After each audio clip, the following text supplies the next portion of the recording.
Ce qui s'est passé aux États-Unis est tout simplement surréaliste.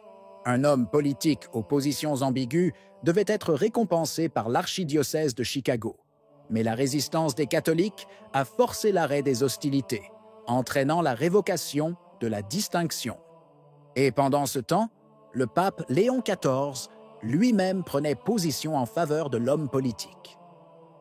Nombreux sont ceux qui se demandent aujourd'hui: sommes-nous encore face au catholicisme ou à une nouvelle religion? Restez connectés, nous vous dirons tout bientôt. Le 30 septembre, le cardinal Blaise Cupich, archevêque de Chicago, a publié une déclaration annonçant que le sénateur Richard Durbin ne recevrait plus la distinction Keep Hope Alive de l'archidiocèse en novembre. La décision a été présentée comme un choix personnel du sénateur, qui aurait annoncé son refus d'accepter le prix, mettant ainsi fin à des jours de controverses et de mécontentement croissant. Cupich a exprimé ses regrets, se disant attristé par cette évolution, mais a en même temps déclaré qu'il respectait la décision de Durbin, soulignant implicitement que les circonstances ne permettaient pas d'alternative, sans nouvelles perturbations. La nouvelle a rapidement fait le tour des principaux journaux catholiques, signalant une affaire qui implique non seulement un prix symbolique, mais la relation de plus en plus complexe entre la hiérarchie ecclésiastique et certaines personnalités politiques de premier plan. La reconnaissance que l'archidiocèse de Chicago a voulu accorder à Richard Durbin était destinée à témoigner sa gratitude pour son engagement continu en faveur de la réforme de la politique d'immigration et pour le soutien offert aux immigrants. Dans la déclaration du cardinal Cupich, ses mérites ont été indiqués comme la véritable raison du choix, une contribution singulière à une époque marquée par des divisions et des fermetures.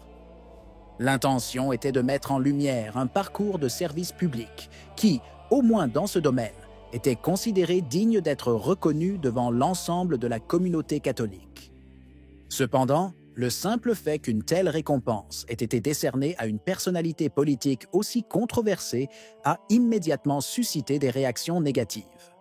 Ce qui aurait dû apparaître comme un hommage à l'hospitalité et à la solidarité sociale s'est transformé en champ de bataille, le nom du sénateur déclenchant un débat beaucoup plus large qui a secoué les fidèles et attiré l'attention des dirigeants de l'Église.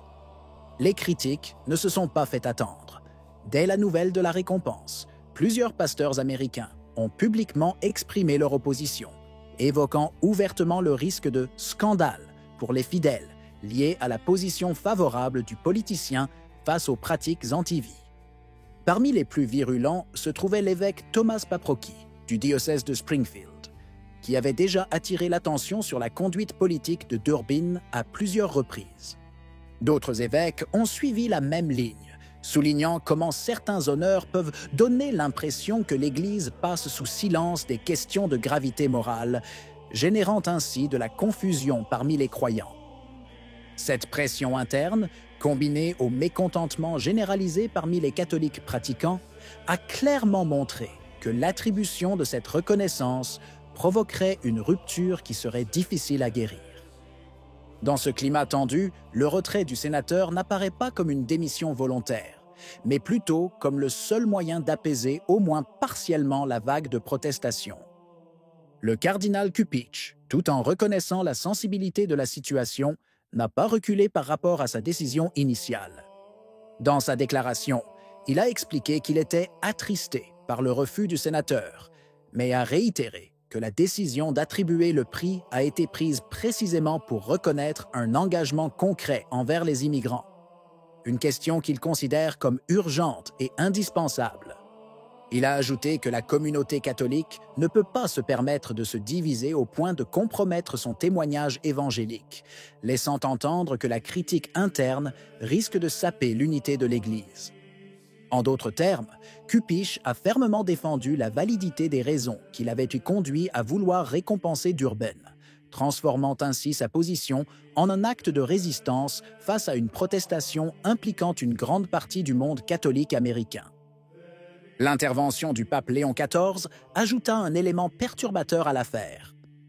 S'adressant aux journalistes, le pape a ouvertement défendu sa décision de reconnaître la carrière politique de Richard Durbin, affirmant que pour évaluer un homme d'État, il faut regarder le travail global, réalisé en plus de 40 ans de service au Sénat. Tout en reconnaissant qu'il existe des questions éthiques complexes qui ne peuvent être ignorées, Léon XIV a suggéré que le jugement ne devrait pas se limiter à un seul domaine, mais devrait prendre en compte l'ensemble de la carrière du sénateur et les batailles sociales qu'il a menées. Ces paroles ont surpris non seulement l'opinion publique, mais d'Urbain lui-même, et ont effectivement ouvert un débat encore plus vif au sein de l'Église, entre ceux qui voient l'intervention du pape comme un signe d'ouverture et ceux qui la considèrent au contraire comme une démarche ambiguë et potentiellement désorientante.